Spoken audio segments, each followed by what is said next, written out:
Assalamualaikum warahmatullahi wabarakatuh. Waalaikumsalam warahmatullahi wabarakatuh. A'udzubillahi minasyaitonir rajim. Bismillahirrahmanirrahim. Alhamdulillahirabbil alamin wa bihi nasta'in wa ala umuri dunya waddin. Wassalatu wassalamu ala asrofil anbiya'i wa mursalin sayyidina wa maulana Muhammadin wa ala alihi wa ashabihi ajmain. La haula wala quwata illa billah il aliyil azim. Amma ba'du. Amin. Dumateng sagunging para sesepuh bini sepuh aji sepuh ingkang pono ing pamawas saha legda ing pitutur, para pangemban-pangembating praja pangembating desa satiraning negari pinangka pandhap-pandhuming para kawula dasih ingkang sinuba ing pakurmatan, saha para sarjana para sujana saha sujananing budi ingkang pantes sawenang nampi wahyuning kasutapan ingkang satuhu luhuring budi. Nggih para alim, para ulama saha para kiai ingkang tansah kawula tenggo-tenggo sabda pangandikanipun ingkang satuhu bagya mulya boten katalumpen panjenenganipun ingkang hamengku gati inggih menika Bapak Sudiono saputra dalah Ibu Jubaidah saha sak keluarga ingkang tansah inebekten dumateng para bapak, para ibu, para tamu saha para kadang muda kakung putri sedaya ingkang sampun nampi pakurmatan. Monggo kita tansah sesarengan memanjatkan puji syukur wonten ngarsanipun Allah Subhanahu wa taala dene ing dalu punika panjenengan dalah kawula sedaya ingkang sampun kaparingan pinten-pinten nikmat, kaparingan pinten-pinten barokah sarta inayah sehingga dalu punika saged sowan rawuh wonten ing dalemipun Bapak Sudiono sekalian kanthi wilujeng kalih sedherek sambikala. Amin. Sholawat sarta salam kunjuk katur dumateng junjungan kita Nabi besar Muhammad sallallahu alaihi wasallam, salah satu galing nabi lan rasul ing pinjang ingkang badhe paring pengayoman, paring pitulungan saha manfaat dumateng panjenengan kita sedaya ing pinjang dinten yaumul kiamah. Amin Allahumma amin. Para rawuh, para lenggah ingkang satuhu kalamun sinudarsana ing mriki kawula ngadeg wonten ing ngarsa pangandika sedaya pinangka duta saraya saking keluarga Bapak Sudiono dalah Ibu Jubaidah. Kula ing mriki pinangka tembem saha kadang kula bentul ing dalu punika badhe ngaturaken pangrawatan dongeng utawi cariyos putra mung kalih, putri kalian putra kawestan Kedini Kedana. Pramila ing dalu punika badhe dipun wedharaken, badhe dipun dongengaken kok wonten putra kekalih lanang wedok utawi wedok lanang kawestan Kedini Kedana utawi Kedana Kedini. Pramila ing dalu punika ambak bilih ing mangke pangrawatan anggenipun badhe medharaken kirang pranani saha kirang ngresepaken wonten ing manah panjenengan tika sedaya kula sak kanca rombongan warga utama nyuwun agunging samudra pangaksami ingkang ageng. Pundene putri-putra ingkang badhe dipun ruwat dipun paringi asma Diah Ayu Roro Nova Nidaul Khairah kalian adik putra Ahmad Muafa. Putri-putra kekalih putra putri nggih menika ingkang nembe nandhang sengkala. Pramila ing dalu punika badhe dipun ruwat, mugi-mugi pangruwatan ing mangke dipun ridhoi dumateng Allah Subhanahu wa taala, pinaringan kebagaswarasan, keselamatan, panjang umur saha adoh ing bidhahi cerak ing rejeki. Mugi-mugi ing dalu punika pangruwatan saged pikantuk kanugrahaning Gusti ingkang Maha Suci kanthi winantu suka ing basuki rahayu kalisniring sabikala. Amin Allahumma amin. Dene ing dalu punika sampun dumugi titi laksana dados wahyaning mangka sala dumawing kodrat pangruwatan Kedini Kedana badhe dipun hawiwiti wondene ingkang badhe medharaken cariyos utawi dongeng Kedini Kedana dalu punika badhe dipun aturaken kadang kula pentul wekdal saha sasana sumangga kawula semanggaaken. Sampun tatas titis tetes pas anggenipun ngutarake kakang tembem ring kepaing dinten malam Jumat kliwon kirang langkung tabuh sanga dalu niku. Ring kawula menika kawistane pentul kalian tembem ing ajeng badhe medharake dedongengan awit tiyang Jawi menika menawi kagungan putri putra nggih putra putri menika nandhang sengkala ingkang dipustani kedini kita ada dalam ini batik karwat sakit selamat betul wonten alangan tunggalipun kula dados putri betul soleh kawan soleh angel ngajeng kala sampun wonten tetembungan Purwakala utawi ruwatan Purwakala Purwa kawitan kala kedadane wani saking menapa ingkang nomor alir ruwatan lur kekuatan putra putri Indrat saged kiat nawi dipun ridu dipun gojak dipun napa kemawon boten bakal walmengeng awit menika kiat ginanipun kathah sanget sampun pas anggen utarake Kakang Tembang kepiye to iki kabeh-kabeh anggonmu kok dimah lan ngaturake wis pas gamblang dina iki ayo bebarengan ya nyuwun marang sani Gusti Allah Subhanahu wa taala apa dikarepake Pak Sudiono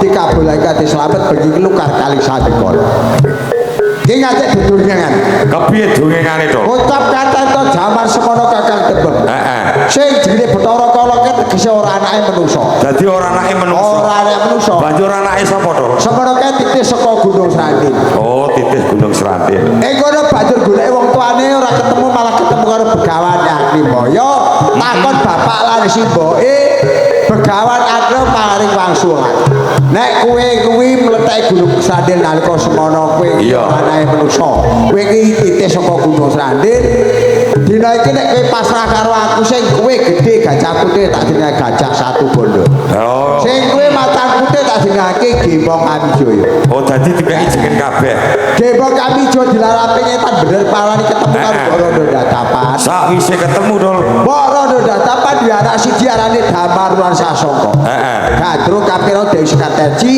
putrine Sang Prabu Jayakema Jayapati saka Kediri Putra Gembong Amijoyo nyuwita kersane Borodo Datapan matur duwe panyuwun panyuwun lan bebanane apa to panyuwune Borodo ora liya Gembong Amijoyo kon nyaturake nawak utawa nglamar ing Kediri Putra dhewene sago Gembong Amijoyo Dabyak pamit budal saka ing Padepokan Udong temu jukane ing Kediri Putra tanggo tape tekan gone Kediri Putra ketemu karo Sang Prabu Jayakema Jayapati matur nek dheweke iki serayani Borodo Datapan mung saperlu ngaturake nawala sebab Borodo Datapan kuwi duwe anak siji arane Damar lan Sasongko oh dadi kaya ngono Prabu Jayakema matur putrine diundang Dewi Sekartaji kon ngadep ya dol dikon maju dikon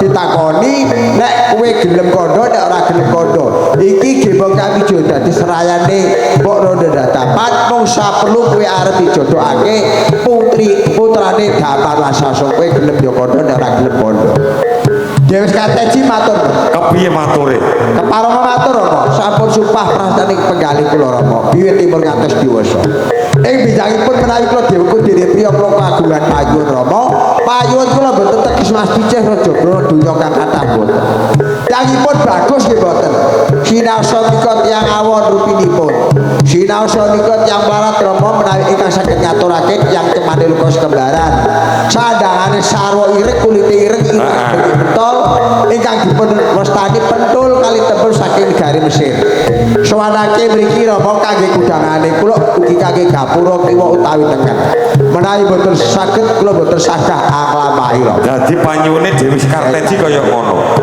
sawise krungu suarane Dewi Sekartaji panyune kaya ngono Gembong Amijoyo abot kaya apa saguh golek pentul karo tebel disagoi dadak pamit saka ing ngersane Sang Prabu Jayakema munggah gunung metu jurang mlebu alas Petra pungkasane mlebu alas Setra Gandala ayu pentul karo tembung sing nutokake babat alas diperpeki lakune Gembong Amijoyo sak andhane rene kepethuk pentulan tembung rusa bungah lan seneng banjur guyu laka-laka nek titik kabar sing tak tampa sing jenenge pentul karo tembung saka negara Mesir sandhangane sarwa ireng tak waspadakno iki ya kesana nek kowe takon pentul karo tembung saka negara Mesir ora kaya aku pawongane sak bali sapa kuwi sana kowe nek takon aku iki ditepungake Gembong Amijoyo dadi serayane Sang Prabu Jayakema Jayapati saka ing Kediri Putra goleki kowe iki nek ketemu ngene iki nek ketemu kaya ngene iki dina iki kowe kudu anut aku kene numpak aja gegetas suanake Kediri motoran lho Gembong kami Jaya aja pola aja dadi mangan aku kok suanake Kediri motoran nang butuh apa lan aku mengko gawe apa kowe kena kok arep kanggo tumbale Kediri motoran dadi kudangane des strategi uga kanggo gapura ki ora teng gede cilik aku arep kanggo tumbal aku mah aku ra gelem nek kowe mau tak praoso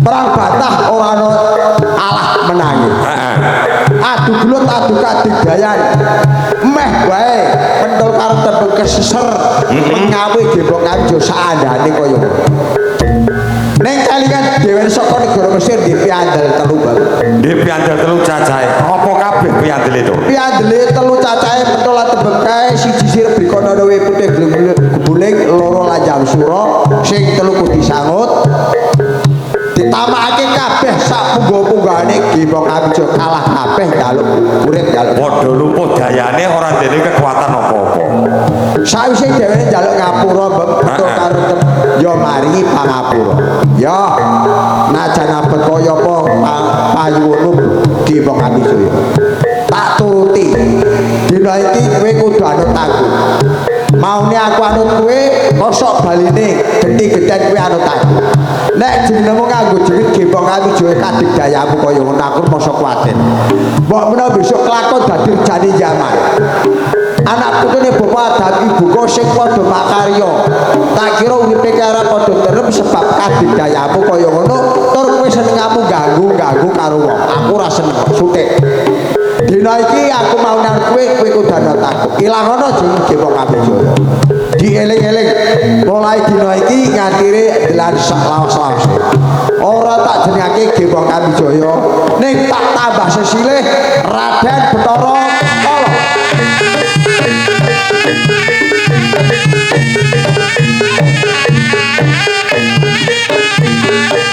Gembong kami Jaya sakwise diwene jeneng Bathara Kala dheweke ya gelem nrimo to gelem Bathara Kala gelap saito gelem ning dipikir-pikirno bengi-bengi nombong Bathara Kala jebul duwe payuwun oh atke njaluk bebono ya apa panyunan bebanane Bathara Kala payune Bathara Kala kae ora liya rina bengi-bengi rina suguhane darane pakaran sing dijaluk ora liya mutitise bapak dan ibu kok manusa-manusa lah ewa semono pendul tembung nyagoi apa ora sagoi diparingi dituruti kowe bakal tak paringi 12 cacahe tak bagi rong perangan Bathara Kala sing sak perangan 7 sing sak perangan 5 lah 7 karo 5 yen 7 manggone ngendi to sing 7 manggon ana ing dina sing 5 ana manggon pasar oh kaya ngono jlentrehe kesane dinten 7 pengenan gangsal ngono wae besok lakon dadi jane zaman Bathara Kala dieling-eling nek nganti ana nindakake kajiatan aja nganti ninggal dinten 7 pengenan gangsal sebab dongenge nalika semono kaya ngene iki diwati-wati janji-janji ya sawise kok pari Allah saya bagi loro nul aku njaluk glentere jadunu Bathara Kala nek kok dunungake siji nganti temare Allah dina iki mangsa kabutan pentul karo tempo ora bakal bisa sebab iki dadi watine pentolan sing baku Bathara aku duwe ya ki tengara duwe titiake sing diruwat karo sing diruwat sing durung diruwat 12 kae nek durung ana syarat-syarat sesaji sing wis diruwat titikane utawa tengarane janur kuning mah pojok papat benang lain secara komalan karas kae tandane wis diruwat utawa di Purwakala kowe aja pisan janwan dijanji-janji supaya dheweke sing baku dina iki iya kowe bali papanmu meneh taun ana windanana nek nganti besok ana wong nandas ketara 12 cacahe kebagi 5 karo 7 urung kena ganggu ning nek wis diruwat aja pisan doan Bathara Kala bali papane bali ning papan tunggone meneh sawise ngono pentul karo dempem rumangsa kelingan saka negara Mesir kae kelingan perkara apa to nek adane penjagaan tergantung sedina rong dina koyo arep ana tamu ya sawetara ditunggu to kok menawa ana tamu sing bakal mlebu ana ing rompokmu ya to ya ditunggu nah mergo wis duwe rompok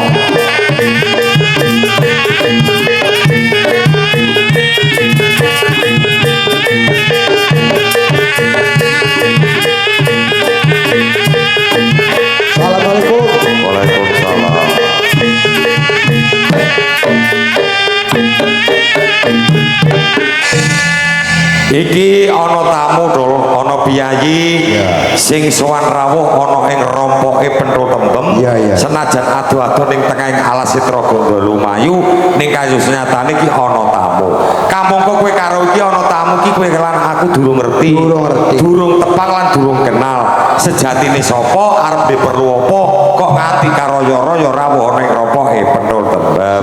Lha saiki wajib tak takonane. Takoni, Bang. Nggih nyuwun sewu Bapak jenengan menika namine sinten? Bapak Sudiono. Bapak Sudiono saking desa Putih, Pak. Karangrawa. Oh, saking Karangrawa Krajan. Karaya-raya rawuh wonten ing daleme Penthul Tembem wonten wigati lan wonten perlu napa, Pak? Nah, mesti ya ana perlu akane ana ing rompokmu to. Aduh saka karo tumeka kene. Nggih. Buak sengkalane putrane kula. Putrane sampeyan pinten, Pak? Kalih. Kalih ki lanang-lanang wedok-wedok apa wedok lanang apa lanang wedok? Wedok lanang. Oh, wedok lanang. Tul. Dalem Pak Budiono karaya-raya rawuh ning kene. Sudiono. Heeh, njaluk tulung marang kowe lan aku. Dheweke iki duwe anak loro. Wedok karo lanang. Ateges Kedhini Kedono. Jebule Pak Sudiono ki manggraita. Raita jebule Ya wong jenenge wong Jawa kudu anut adat kejawene. Ya mesti Aja nganti wong Jawa ki ngilangno adat. Nek do ngilangno adat mundak milalati awake dhewe. Lah ya ngono to. Nggih, Pak Sudiono nggih menapa ingkang dados dawuh panjenengan mangke badhe dipun tindakaken sedaya rombongan saking warga utama bilih panjenengan nggadhahi putra loro putri kalih putra Kedhini Kedono nggih dipun tampi sedaya warga utama mangke sabibaripun pangrawatan panjenengan kula timbali ning mriki malih awit wonten wigati utawi wonten syarat lan sarana sing bakal dipun tindakaken mbok menawi sampun cekap monggo panjenengan kula aturi wangsul. Assalamualaikum. Waalaikumsalam.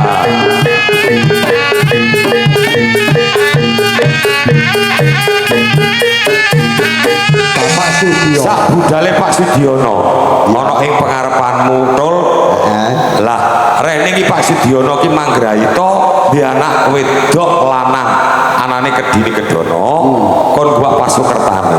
Iya. Kowe karo aku bisa gawe cara. Gawe cara kang supaya bisa ketemu lan bisa melehake sengkala-sengkala sing arep ganggu gawe marang putri-putrane Bapak Sudiono. Iya. Carane kowe karo aku kudu gawe jeneng samar. Maune kowe jenengmu Penthul, gawe jeneng samaran Kaki Legeye. Aku Kaki Legeye. Aku maune jenenge Tembem gawe jeneng samaran Nini Legeye.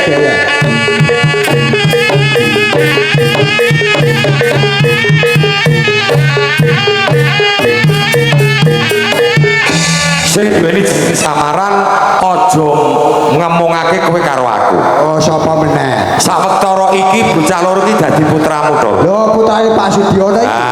Iki dadi putrane Kaki Legeye Nini Legeye. Samarake. Lah iki wedok lan kakung iki disamarake jengene. Samarake sisa. Supaya sengkala ora arti sejatine. Bukan Andang Sukerto ya. Lah niki rek ning Mbak Yu Nova Nidaul Khairah dikei jeneng asma samaran Perawan Jelagur. Sing adike kakung, adik Ahmad Muafa dikei jeneng samaran Joko Jelagur.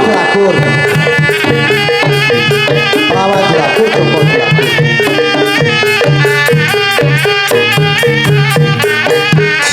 Kamangka nek miturut dongenge wong Jawa, wong jaman kakek moyang, kowe karo aku kabeh para kawula sing cumandha ana ing tanah Jawa sejatine iki duwe sedulur papat 5 wujud kang aran Supiah Amarah Mutmainah lan Ngaluama. Iku sejatine sedulure tuwa manusa-manusa kae. Kaya kabeh kawula-kawula sing ndok ing pulau tanah Jawa. Iku sing bareng lair sewengi kalamun lair sedina yo bareng sedina. Nek wong Jawa ngarani jarene Kakang Kawah Adi Hari-hari yaiku sejatine sedulure tuwa Perawan Jelagur karo karo Joko Jelagur. Ayo padha diundang ning papan kene supaya dheweke ngerti nek sejatine sedulure nom ki lagi nandang sekolah. Oh iya. Ya blatung lan pare nyuwun juga subhanahu wa taala. Bismillahirrahmanirrahim. Setakep 10 kutu mandeng pucuke grana ngilangi bapak dosa. Napas nipus lir kadya jejeg lemak ambal kaping 3 nekake dulure tuwasi Prawan Jlagur Joko Jlagur. Amarah halu amah. Sopiamu main judul teko ger yo.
sedulur tuwa Prawan Jlagur Joko Jlagur sakwise mbok undang wis padha sowan cemepak andir ing papan kene kaki legeye dhewekne jilma sing katon gegirisi sing katon medeni lah iki sing diarani sedulure papat mula beda-beda wernane beda-beda gambare ana sing abang ana sing ireng ana sing putih ana sing kuning kabeh sedulure papat iki sejatine sing jaga jiwa ragane Prawan Jlagur karo Joko Jlagur manggone ana ing jagat kulon jagat wetan jagat lor jagat kidul mulane dhewe werna dhewe rupa lah mulane manusa kadang ki akhlake lan kelakuane beda-beda diumpamane kaya sedulure papat iki lah iki sing wernane abang brangasan menungso kadang duwe ati sing brangasan ndek ati sing galak iku sing angah-angah ya sing abang dileboni dulure nek sing putih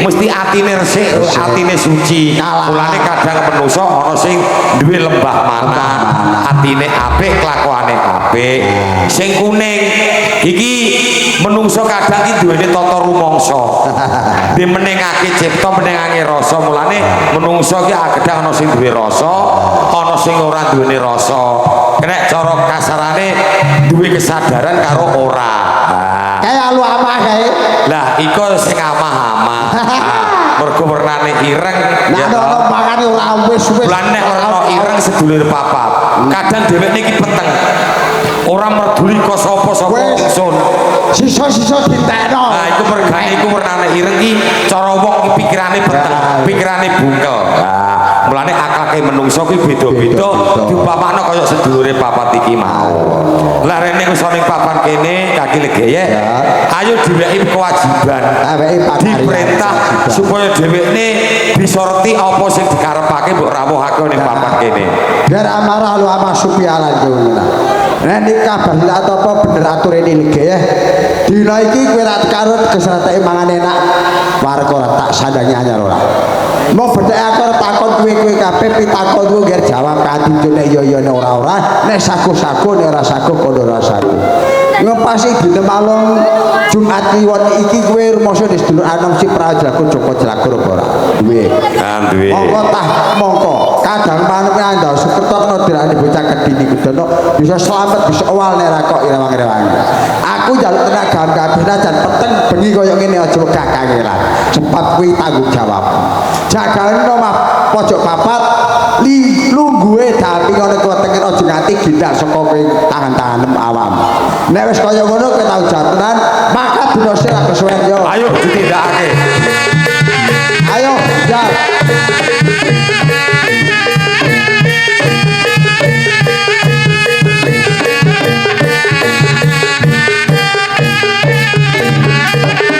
Kakek Geye kalian sakwise sedulure papat prawan Jlagur Joko Jlagur mbok perintah kudu kon njaga pojok papat kabeh wis dileksanakake pakaryane Iya, iya. lah saiki kowe aja enak kabeh enak kowe ndok kaning-kanane durung duweni kewajiban saiki rene kowe wis duwe kewajiban duwe anak loro cacahe wedok lanang kowe aja enak kabeh anak ning omah kowe kudune nyambut gawe golek kaya golek guna kaya golek rezeki Kudune supaya kena kanggo nyukupi anakmu loro wedok karo lanang iku mau supaya ora kekurangan sandang lan pangan ya nyambut gawe apa wae sing bakune halalan barokah ning sadurunge aku mangkat nyambut gawe ning takon perkara apa aku sababe apa prajaku Joko Jlagur kalau dicali jatuh ning lah iko bocah loro senajan ning omahe dhewe kono ya wani kuidul ya to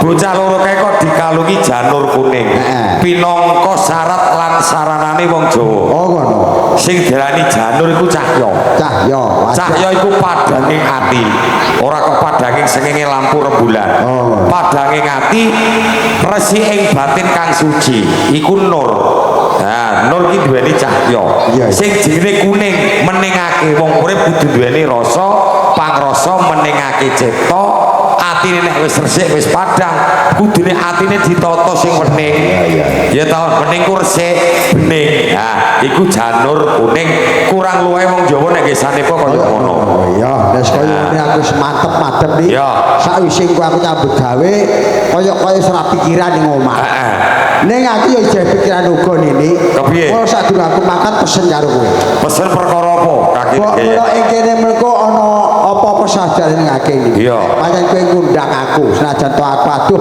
bakal krasa watone kudu dikemah apal kaping terus sawetara jabekan napas nabusun karo jawab Kakek Geye kowe jenak kabeh tak nyambut gawe ning paran kowe tak aturi bali ning omah Beboyo aku bakal krasa kabeh apa sing dadi dawuhmu lan aturmu Kakek Geye bakal tak estokake ya to senajan kowe ning paran nyambut gawe kowe aja sumelang putramu loro kok tak gulowentahe tak pituture ya tak rumatane kowe pikiran ditenangake anggonmu nyambut gawe nyambut gawe ya kaya kono nyuwun pamit Ndik do ngantuk sok loro tak sawange Kakek Geye Assalamualaikum Waalaikumsalam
gulung-gulung.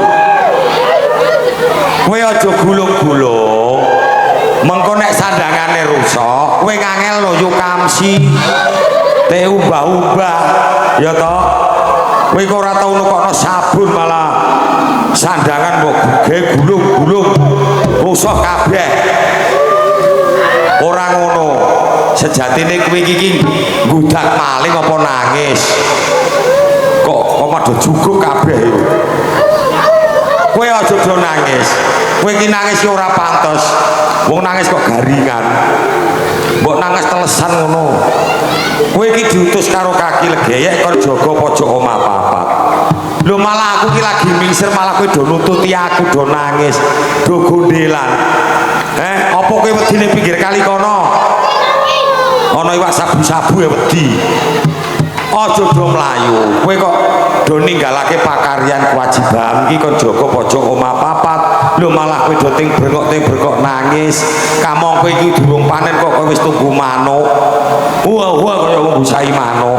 Ora pantes ya. Saiki nek ana perkara sing ora nyenengake ning sadurunge atimu, kowe matur karo aku. Mbok menawa aku kok sumedharake perkaramu. Ayo matur sing apik. Prawan Jagur bener, sedulurmu nom. Joko Jagur bener. Ilang saka omah. Kepiye?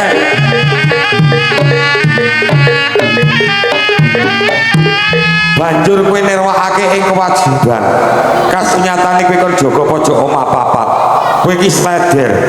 Ya to kon ngreksa jiwa ragane sedulurmu nom. Prawan Jlagur karo Joko Jlagur. Kok nganti uwal saka omah, lunga saka omah. Kowe padha ora ngerteni. Terus ndung kepiye iki? Kamangka kaki legeyek iki lagi wae golek pakaryan nyambut gawe, golek sandang pangan supaya kena kanggo ngrumati anake loro cacahe.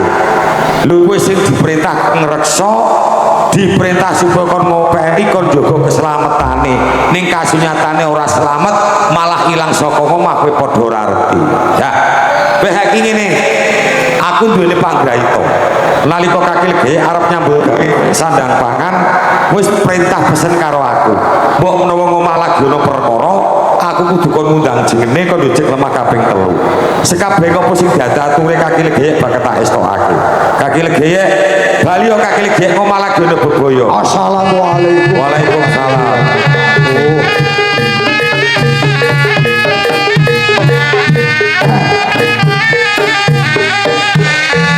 Mbok menawa rumangsa kaget ana sadurunge atimu kaki legeyek. Pancen Yo gini yo, kaget. anggonmu golek sandang pangan nyambut gawe durung sawektara suwe, malah kowe iki tak undang takon bali. Mbok menawa gawe kagete rasane atimu kaki legeyek. Ning pancen beda kaya badan wingi-wingi ini rumangsa kok kudu bali wae iki beteke ngomah ki ning apa ta? Lah kula saka kuwi. Kabeh wong tuwa ning endi wae. Kok ning paran adoh saka ngomah. Ngomah ki lagi ana perkara ki mesti wong tuwa atine krasa. Rasa bener. Bebasan mlaku iki sandung-sandung. Mangan ae ora jenak, ora enak. Turu wae kelap-kelip ora iso turu. Iku atine rasane wong tuwa kaya ngono. Nek ngomah ki lagi ana perkara. Nah, rening saiki kowe wis bali ning omah. Aku tak matur Kang Prasaja marang kowe Matur. nalika kowe arep nyambut gawe golek sandang pangan, aku mbok pasrahi anakmu loro. Ya Jlagur Joko Jlagur. bener. Sedulure papat iki mbok kon ngreksa jaga pojok omah papat. Kabeh iku mau wis ditindakake pakaryane. Nanging kaki legeyek, ya to, kowe aja nganti kaget ing sadurunge atimu. Dina iki putramu loro, Prawan Jlagur karo Joko Jlagur ilang saka omah.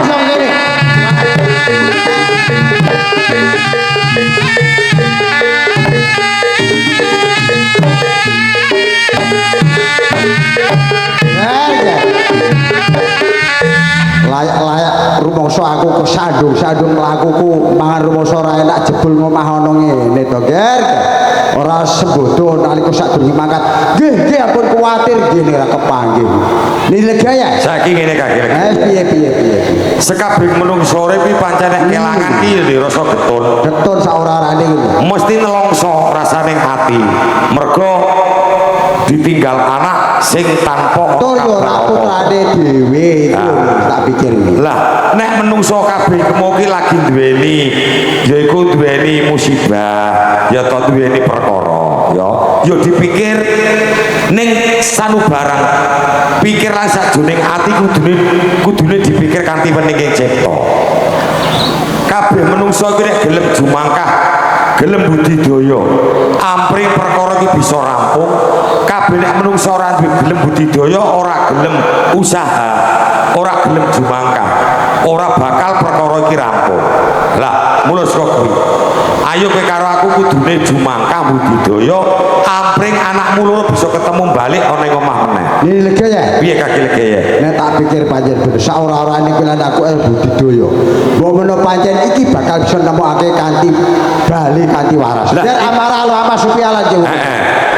dina iki yo ora kowe tak tempohi teko orane selamat orane saka kowe kabeh sebab maune kowe sing tanggung jawab dina iki nek kamu ditamu kaya ngene tak kira ora bakal bisa sebab mbok menawa aku kelingan semono ki aku arep karo sing jenenge Gembok Kamijo ana ning Alsetro Gondolo Mayu dekne tak jenengi Bathara Kala tak janji-janji tak dakala mangsa nganti saenggo iki kaya durung kapok durung mari keminae kaya aku rumangsa kelingan nek kamu ditamu kaya menungso lumrah tak kira bakal bisa nyekel saurare dina iki tak sidikara wujudmu kaya bangsa alus lan bangsa lembut sing supaya bisa nyekel sisik menik sing nyidra kadamen ora kesen makat ayo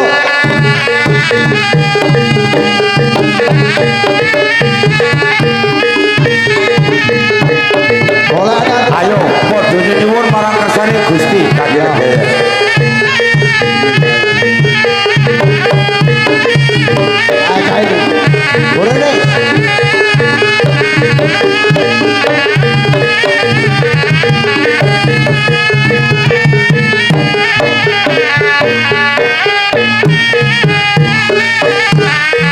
sakwise sedulure tuwa prawan Jlagur Joko Jlagur supaya amarah mutmainah lan ngaluama mbok utus kon mupadi ananing sisik melih dhewekne budal luru sejatine sisik melih ning kasunyatane bali-bali nggawa bandan kewan kang gedhe mbok menawa iki kaki legeye mbok menawa pancen iki der amarah alu amah supaya lan kowe momae sakwise kowe takon golek kadhaman si prawan Jlagur Joko Jlagur malah ora bisa balimu nggo badan ki ora semene gedhe niku aturake karo pancen iki nggih nek pancen iki aku percaya kowe saurane bocah bisa iso metu kudune lebono guger pari lebono ayo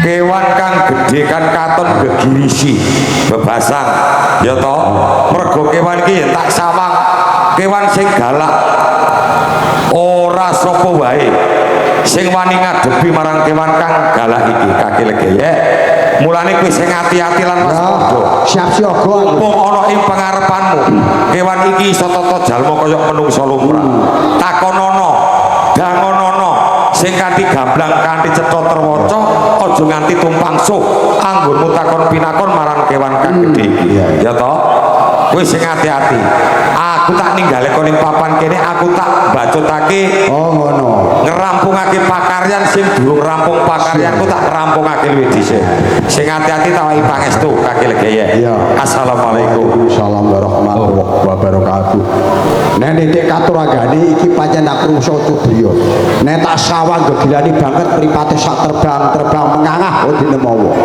untune rangah-rangah mulune gimbal cangkeme ambane sak sumbung sumur senajan apa kewan padha tititahe Gusti Allah sing diwajibno wasake donya kae manusa mula ora bakal giring kulo kalong ora bakal mundur sajakah ngadepi kewan iki tak takonane nek pancen dheweke niki rumangsa bisa tata jalma kok dene manusa lumrah bismillahirrahmanirrahim tejo-tejane suliksana kang karegaton hei di sana anggon satoso sang jare pereng sadure pereng ganjel kaya dene kecil malang kaya diondo nek pancen kowe tedak kesumaur besimadu saka dipinakan ngarep wong dadi aranmu nganti gawe cekake wong-wong anggone keplau padha salam tunjang sebab ketiga gambarmu kang gilani kaya ngono pisan pitakonmu kang pungkasan nek pancen bisa ngomong jak panjutune di papan dulu nek kuwi ndek kekarepan apa sing kok karepan nganti gawe cengake wong ayo jawab karo aku sana Lah keparat sapa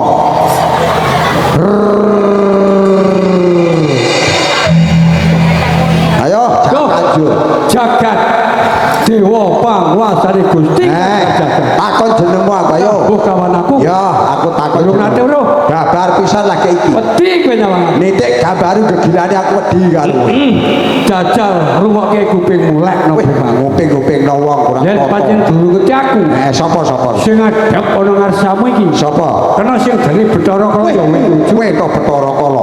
Layak-layane ana ngomong Bathara Kala wedi kasunyatan pancen gambari gegilani iki to dadi Bathara Kala lolo.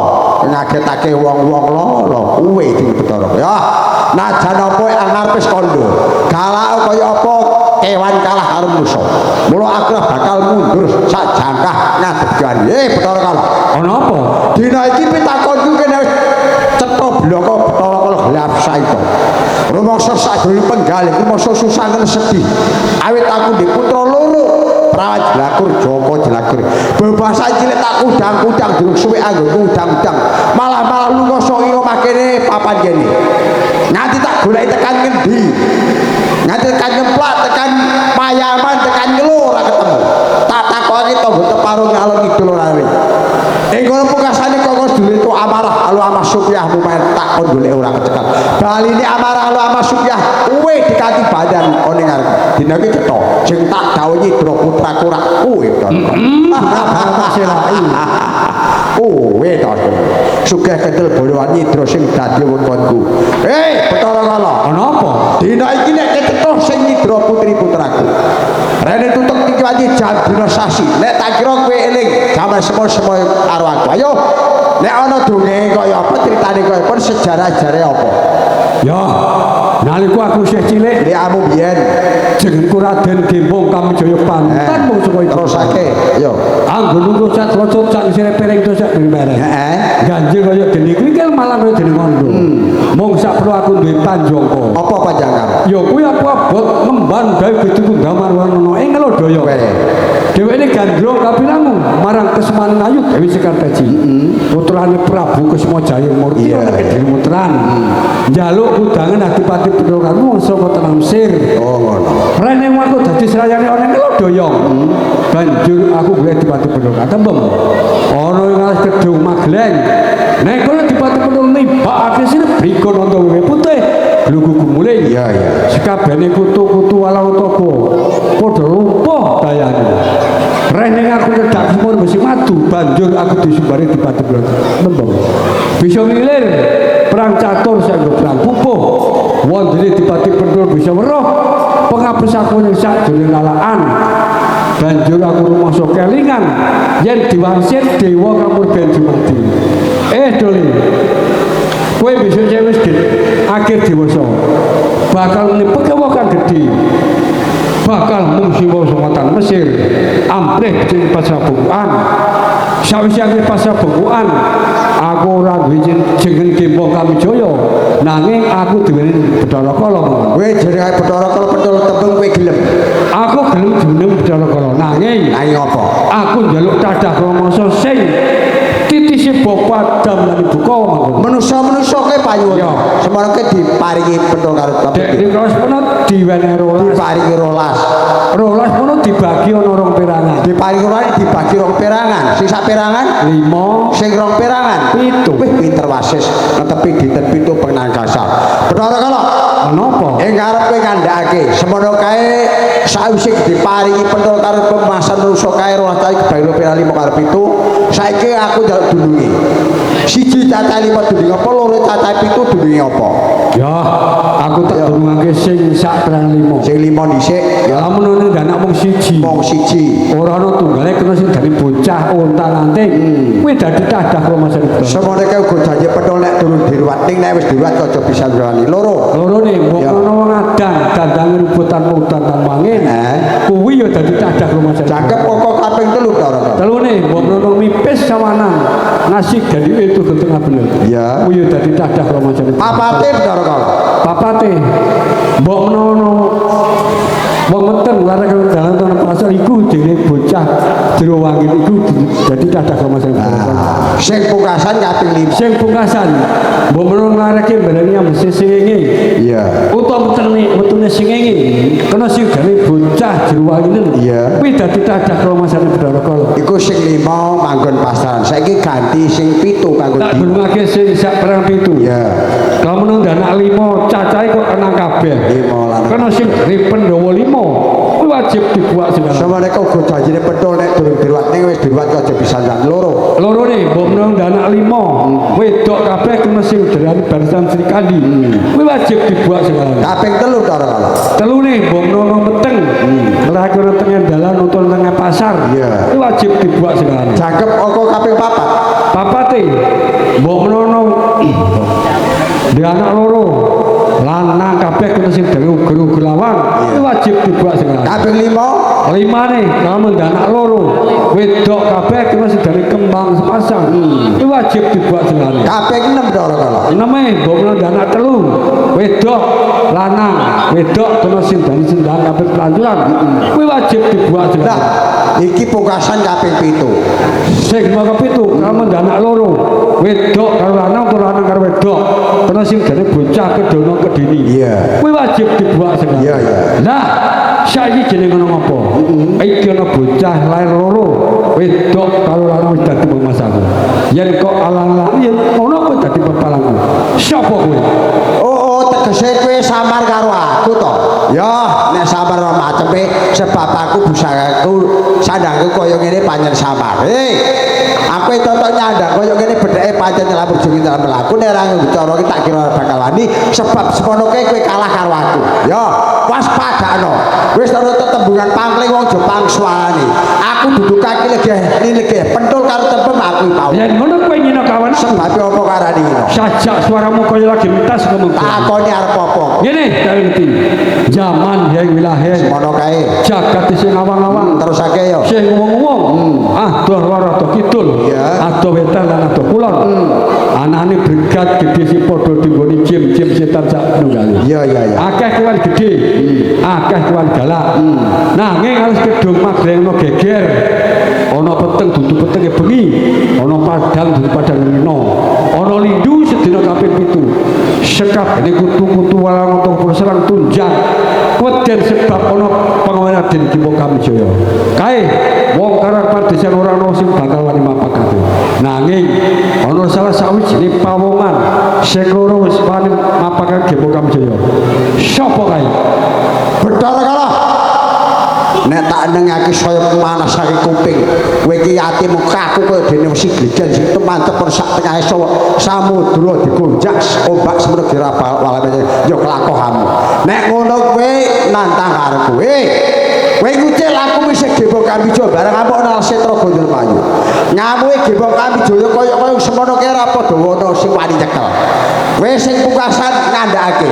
Salah siji loro iki temanu kes sak kembaran suwani nyekel. Semono kaya ora li ora dolan cecak pawangane pentul karo tembem yaku. oh kowe to lah sing bisa njupuk pengapus aku ning sak dolan sapa kae Ora bakal selai pentul karo tembem pawon iki aku meneh. lah sing awes jeneng Bathara Kala Asal meneh Kipo Kamijaya kanthi Bathara Kala sing jenenge pentul karo tembem pawon. nah sing awes tadah kromoso titi sing bapak tapi buka duwene rolas sapa kae Takoni semono kaya pentul karo tembem yaku. nah iki pitanggung bisa Terusake yo.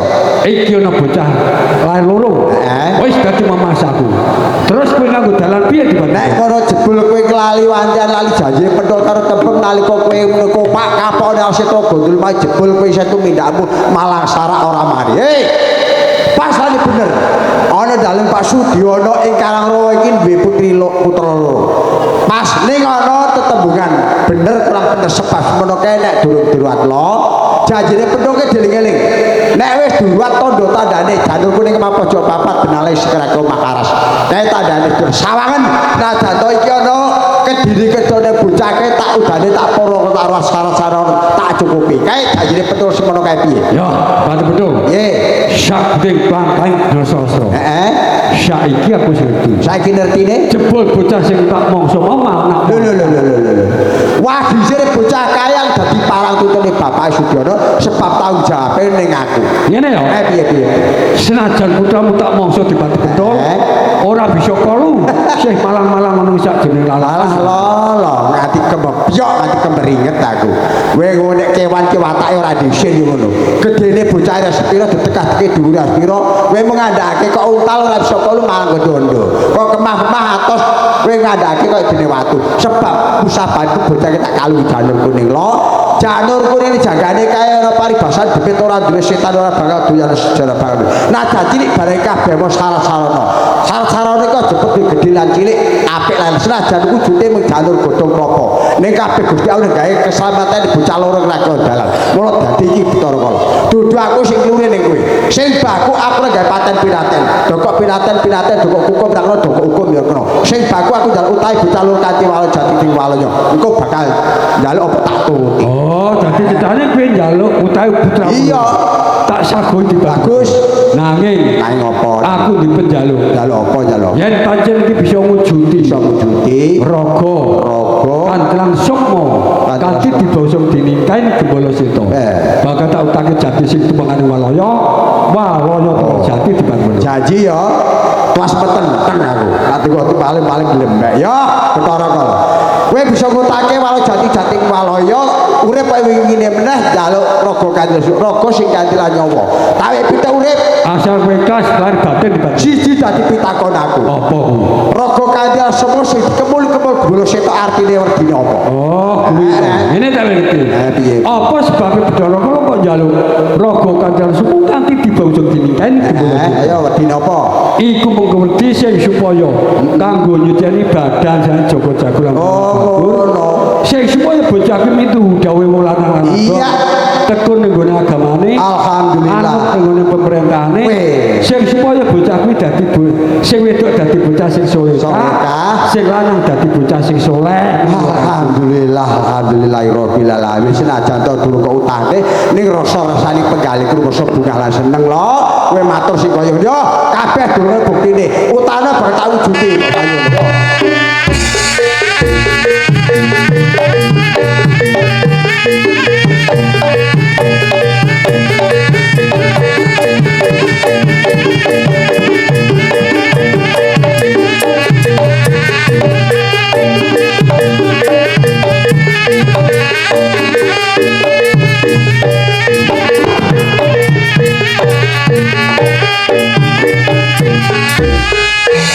Kaki lagi ya.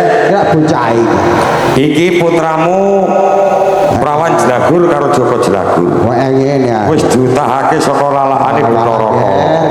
Malah bocah iki yo resik. walah Ya sesuk toh. nganten malah Sesuk arep dadi nganten malah ape ilang. Sing lanang yo wah bagus. bagus sing ngono Sing wadon yo ketok ayu. ayu ora ayu Senajan iki menurut lak-lakane Bathara Kala. Nanging bisa sithik wae ora. walah ora Mulane sawise putramu sakarone bali ning omah. Rumangsa seneng lan bungah rasane ngatine wong tuwa. Ya toh? Ya. Ateges wis lega lan ku nrimo. atiku Nah, ayem toh? ayo Rening ati wis lega trimo wis ayem.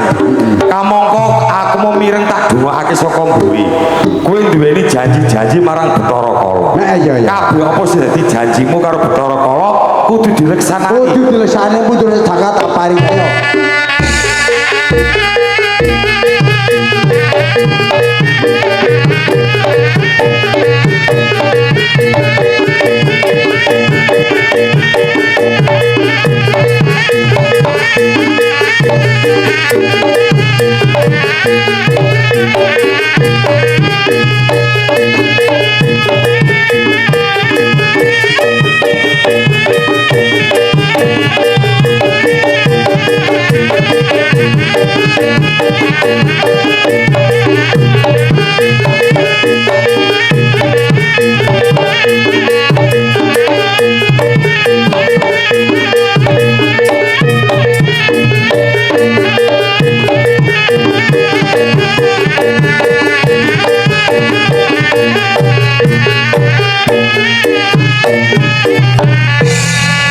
Katon lega nrimo penggalihe Bathara Kala. Kaki legi ya.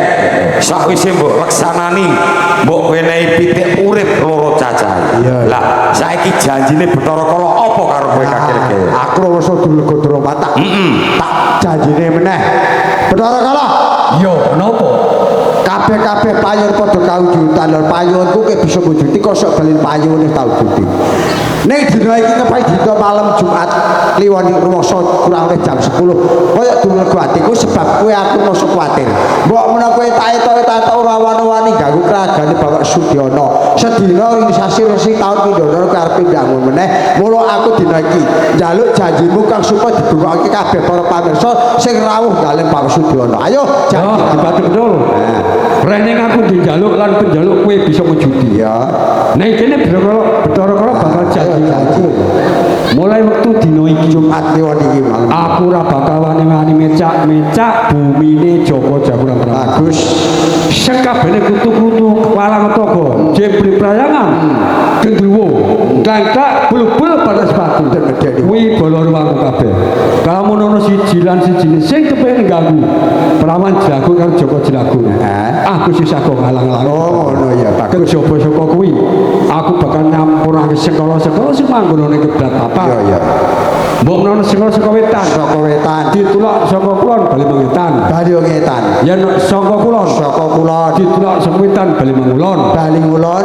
yen saka kidul Saka kidul ditulak saka lor bali mangidul Bali ngidul. yen saka lor ditulak saka kidul bali mangalor Bagus. dadi tengah kosong papan padungane Joko Jagur Rawan Jago sak margane Iya, iya. kanthi disiseni bapa damlan ibu Amin amin amin amin. sepisah meneh Ya apa meneh? aku ilmu saka nerak njaluk papan padunganku lan omben-omben aku Ya, sak durunge tak papane tak wae ben-ben Bathara Kala. Mung aku isih ya ki meling pisan kas. Sesuk dina sesuk Jumat Kliwon esuk kurang lebih jam 6 nganti sakurane dina Jumat Kliwon iku ambil abdul nikah sing genduk prajagut dongake gangsal lancar ora sawiji apa-apa anggone ngayahi beberan ing besuke dadi keluarga sakinah keluarga rahmah ayem tentrem rumah-rumah tata raja ora ana sawan apa-apa nek kowe njaluk papan gunung saka kene mlaku iki dulurun bener parane blacah rayu ki panggonan kidang penjangan randu datung pakanamu rawa sedya ben-ben bali dumpas betul nek kok sak bali betul karo temen janji Bathara Kala sadan kowe aja pati-pati nglilir nek durung tejo ngantuk sok leretan aja nganti nglilir nek isih nempang nglilir kaget tais kabeh anak putune bapak Adam ibu kawa wis sadane katut karo Gusti Allah kae jadah pasare sembrono gawan kabeh tau cali kembang jero bali papan ayo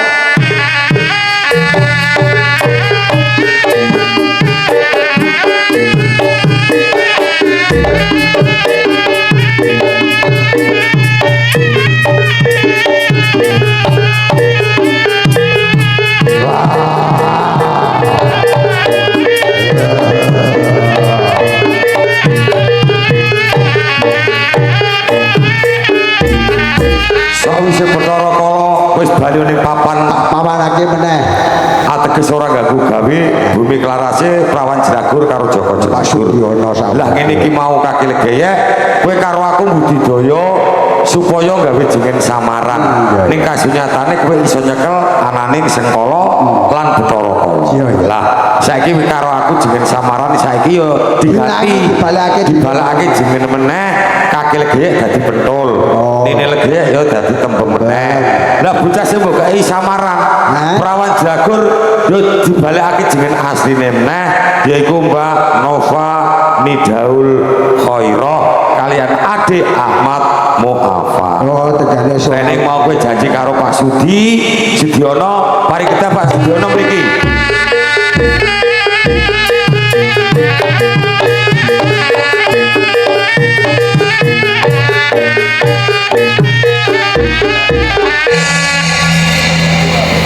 Aduh mriko. Lah niki Pak Sudyono dipun timbali pari kedah ngudari kupat luar. Bismillahirrahmanirrahim kupat luar kupat lepet pinangka nyuwun pangursane Gusti Allah Subhanahu wa taala kabeh lilipe sekalian Bapak Sudyono dilangi ing bengi iki bersani Bapak Angsa berdilan biar cipah bagus ya Allahu Akbar Allahu Akbar Allahu Akbar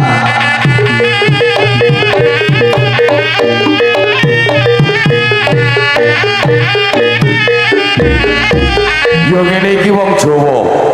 Gawe syarat sarana kena apa Pak Sudyono kok ngudari kupat luar. Ateges wis udar.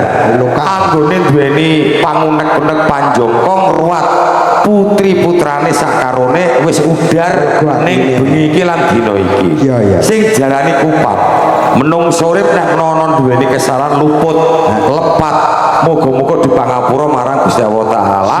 Mbok menawa duweni kaluputan karo tangga tepa sanak kateh lan sedulur, ya moga-moga diwehi pangapura digawe kaya ngono. apa sing dadi lupute. Lah iki sing kaping kalih iki putra putri panjenengan padipun tampi Pak Sudiono. Senajan iki sandangane sing nyabet dina dinggo ya ta padha karo jiwa ragane. Putri putramu sakarone. Mangke niki dipendhem ning klarase nggih, ning bumi klarase dhewe aja dipendhem oleh tanggane. Ben supaya sampurna. Tembunge cara Jawa iki adat kejawen. Bismillahirrahmanirrahim, aku ora ngubur lan ora mendem. Sangane anakku sakarone ning aku mendem sengkalane anakku sakwargaku. Muga-muga diparing segera selamat ora ono apa-apa. Difatihai. Monggo dipun tindakaken.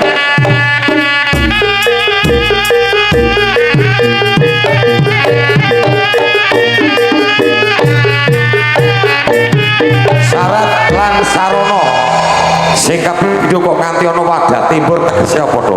Siji temborke tegese kon jebara mitra karo salah dulur nekseni nek dina iki Pak Sudiono kan Yubaitah wis keluar putri putrane. Sadurunge ana beras kuning tegese. Sawange kaya beras kuning ke ning ngono pirang-pirang klagleksane ing dina iki dibarengake ning kana putrine. Kembang setaman tegese to. Kembang setaman asare iman iso iman, asare uman bisa uman. Cilik receh-receh. Tembung wong tuwa kene ngarani wajib, Bang. Wajibane wong tuwa. Cilik gula ngrumati minterake nyekolake ngawinku nyunate sak panunggalane. Iki dadi wajibane wong tuwa. Tata Jawa anak pola bapak kepala. Ya jadi iki wajibane wong tuwa. Bisa sampurna to. Bapak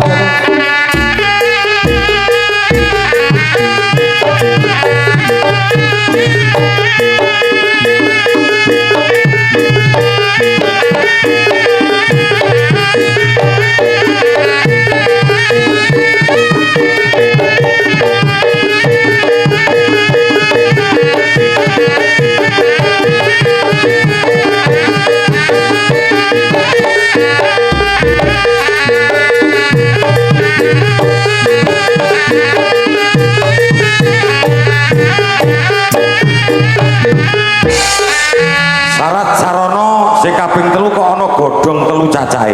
godhong telu wernane siji godhong alang-alang loro godhong apa-apa telu godhong rembek Tegese kabeh telu-telune godhong iki ana werdine kabeh. Iya. Siji godhong alang-alang ora ana alasan apa lek dhewe gawe Bapak Sudiono sak warga. Loro godhong apa ora sejarah banget. Ana diganggu apa ora ati apa-apa. Sing pungkasan godhong luwih lebih sabare mantu iki sabare luwih kabeh uga lek beberan sabare watan iki nek njambut gawe digambelake usahane. lah bisane sampurna to. Iki baru papane sing bapak aku berjaya besok karo. Allah para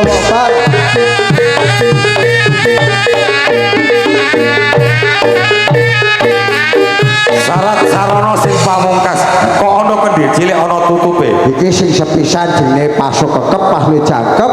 Jangkepe bengi iki kurang wong Jawa kurang siji kurang ruwatan jangkep kurang. Iya. Iki jenenge ana tutupe tegese werdine manusa ring urip nek duwe niat kajat tegese ora usah dilalile ora usah tutupi. Iya, mudak ngebut-ngebut di awake dhewe. Bisane sampurna. Papan kono.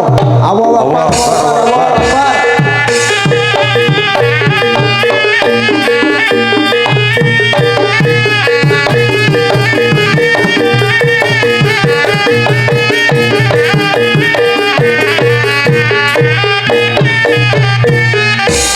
Pasuk kekep utawi kendhil cilik ana tutupi sawise tak tibakake ning Siti Bantala. Ya gene kok ana suarane makyar.